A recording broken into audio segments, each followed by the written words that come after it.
Hello friends, welcome back to my YouTube channel. ഇന്ന് ഞാനിവിടെ ഒരു അപ്പം റെസിപ്പി ആയിട്ടാണ് വന്നത്. എന്താണെന്നറിയോ ഇതെല്ലാവർക്കും? ഇതാണ് ഊത്തപ്പം. വളരെ സിമ്പിളായിട്ട് നമുക്ക് റെഡിയാക്കാം. ഇതുണ്ടാക്കാനായിട്ട് നമുക്ക് വേണ്ടത് ബിരിയാണി അരിയാണ്. നിങ്ങൾക്ക് പച്ചരിയിൽ ഉണ്ടാക്കണമെങ്കിൽ അത് ഉണ്ടാക്കാം, അല്ല രണ്ടും ഹാഫ് ഹാഫ് എടുത്തിട്ടാക്കണമെങ്കിൽ അതും ഉണ്ടാക്കാം. പക്ഷേ ഗീ റൈസ് മാത്രം ചേർത്ത് ഉണ്ടാക്കുമ്പോഴാണ് അതിൻ്റെ നല്ലൊരു സ്മെല്ലും അതിൻ്റെതായ ഒരു ടേസ്റ്റും കിട്ടുന്നത്. അപ്പോൾ ഞാനിവിടെ 4 മണിക്കൂർ കുതിർത്ത ഗീ റൈസാണ് എടുത്തത്. അപ്പോൾ അത് ഞാൻ മിക്സിയിലേക്ക് ഇട്ട് കൊടുക്കുകയാണ്. പിന്നെ ഇതിന് വേണ്ടത് ഈ അരി അളന്നെടുത്ത സെയിം കപ്പിൽ തന്നെ 1 കപ്പ് ചോറ് വേണം. പിന്നെ വേണ്ടത് ആ 1 കപ്പ് തന്നെ തേങ്ങാപ്പാലും കൂടിയാണ്.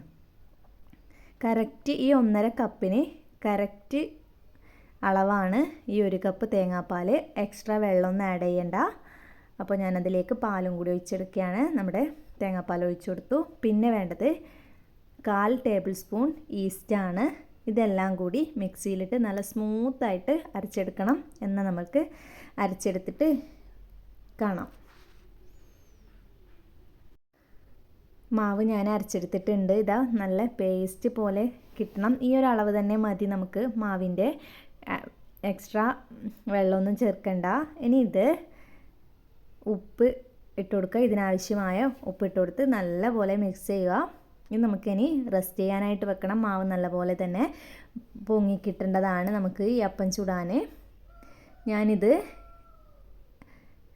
പൊങ്ങാനായി കുറച്ച് ചൂടുള്ള സ്ഥലത്ത് വെക്കുകയാണ്. അത് ഞാൻ ചോറ് വെച്ച അടുപ്പിൻ്റെ ഭാഗത്തായിട്ട് ഇത് മാവ് അരച്ചൊഴിച്ച പാത്രം വെക്കുകയാണ്. എന്ന് നമുക്ക് മാവ് റെസ്റ്റ് ചെയ്യാൻ വെക്കാം. ചൂടുള്ള സ്ഥലത്ത് വെച്ചതുകൊണ്ട് തന്നെ എനിക്ക് മാവ് നല്ലപോലെ പെട്ടെന്ന് തന്നെ പൊങ്ങിക്കിട്ടിയിട്ടുണ്ട്. ഇതാ കാണുന്നില്ല, നിങ്ങൾക്ക് മനസ്സിലാവുന്നില്ലേ ശരിക്ക് മാവിൻ്റെ ഒരു പൊന്തി വന്നത്? അപ്പോൾ ഇതിലേക്ക് നമുക്ക് ചുടുമ്പോൾ ആവശ്യമുള്ളത് ഗ്രേറ്റ് ചെയ്ത ക്യാരറ്റും അതുപോലെ ചെറുതായി കട്ട് ചെയ്ത മല്ലിയിലയുമാണ്. നല്ല നേരിയതായിട്ട് പിന്നെ ക്യാരറ്റ് ഗ്രേറ്റ് ചെയ്യണം. അപ്പം ചുടുന്നത് എങ്ങനെയാണെന്ന് നോക്കാം. ഒരു തവി ഫ്രൈ പാനിലേക്ക് കോഴി ഒഴിച്ച് പിന്നെ മാവ് വേവാവുന്നതിന് മുന്നേ തന്നെ നമ്മൾ ഗ്രേറ്റ് ചെയ്ത ക്യാരറ്റും അതുപോലെ മല്ലിയിലയും ഇട്ട് കൊടുക്കണം. പിന്നെ ബബിൾസ് വന്നതിന് ശേഷം അടിച്ചു കൊടുക്കാം. ഞാൻ മല്ലിയിലയും ക്യാരറ്റും ഇട്ട് കൊടുത്തിട്ടുണ്ട്. അടച്ചു വെച്ചിട്ട് ഞാൻ അപ്പം കാണിച്ചു തരാം വെന്തത്. ഇത് പെട്ടെന്ന് തന്നെ വേവും നമുക്ക്. പിന്നെ ആ ഒരു അരച്ച് വെക്കുന്ന ഒരു പിന്നെ ഇത് മാത്രമേ ഉള്ളൂ ഈ അപ്പം ചുടാനായിട്ട് ബുദ്ധിമുട്ട് തോന്നുന്നത്.